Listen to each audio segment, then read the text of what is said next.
नमस्कार दोस्तों, मैं हूं कमलेश नागर। तो आज की जो कहानी है वो है सास और बहू की, जिसमें बहू जो होती है वो गूंगी होती है। अब गूंगी का मतलब आप इस कहानी के माध्यम से समझना कि वो गूंगी क्यों होती है।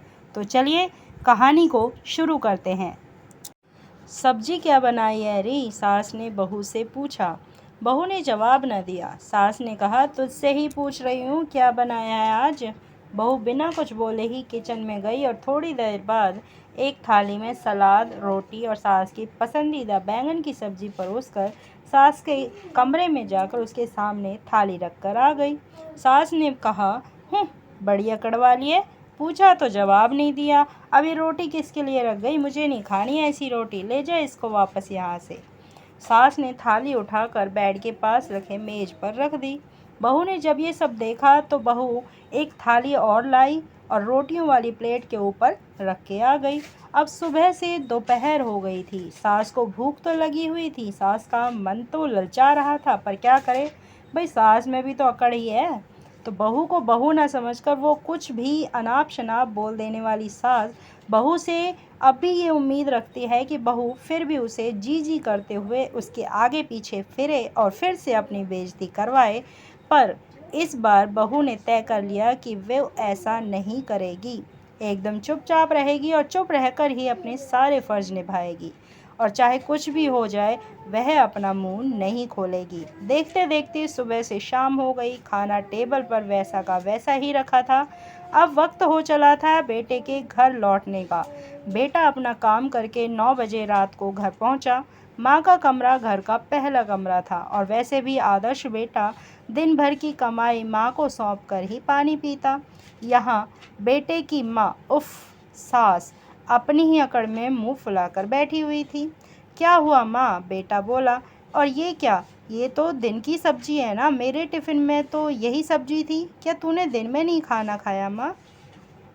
मैं क्या बेटा कोई जानवर हूँ जो इसके आगे रोटी पटक पटक कर चली जाती है? तेरी मैडम मुँह से ज़रा भी नहीं बोल सकती कि माँ जी खाना खा लीजिए? मैं क्या चाहती हूँ बेटा, बस दो बोल, कोई प्यार के बोल दे, बस यही ना। सुबह से 2-3 बार पूछा मैंने कि क्या बनाया है री, क्या बनाया है, पर मजाल है मुँह से कुछ भी बोलियो। एक यही सुंदर नहीं है जो इसे इतना घमंड है। माँ ने बात को मसाले में लपेटकर बेटे को बता दिया।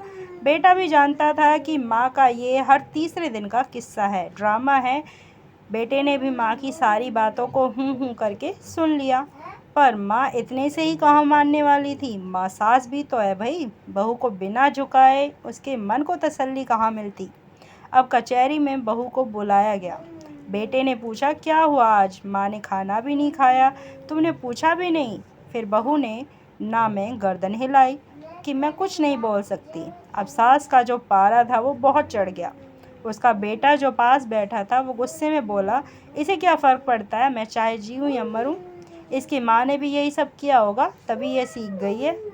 अब बहू की बर्दाश्त की सीमा पार हो चुकी थी। कोई भी औरत अपने घर वालों के बारे में सुन लेती है पर अपने घर वालों के बारे में कुछ नहीं सुन पाती। तो बहू भी बोल पड़ी, आप मेरे घर वालों को बीच में क्यों लाती हो? उन्होंने आपका क्या बिगाड़ा है? जो भी कहना है मुझे कहिए। मेरे माँ बाप तक पहुँचने की आपको कोई ज़रूरत नहीं है। मैं यहाँ जीती जागती खड़ी हूँ, जो बात करनी है मुझसे कीजिए ना। ओहो, तेरे मुंह में जुबान भी है? सुबह से जवाब देने के लिए तो तू गूंगी बनी फिर रही थी। गूंगी बनने के लिए आपने ही मुझे मजबूर किया है। कल आप अपनी पड़ोसियों से क्या झूठी बुराई कर रही थी मेरी, कि मैं घर की साफ सफाई नहीं करती, आपके रिश्तेदारों की आवभगत नहीं करती, और अभी तक बच्चा भी नहीं हुआ, ना जाने क्या बीमारी है, और घर वालों ने भी फ्री फंड में ही भेज दी, ना कोई दान ना दहेज।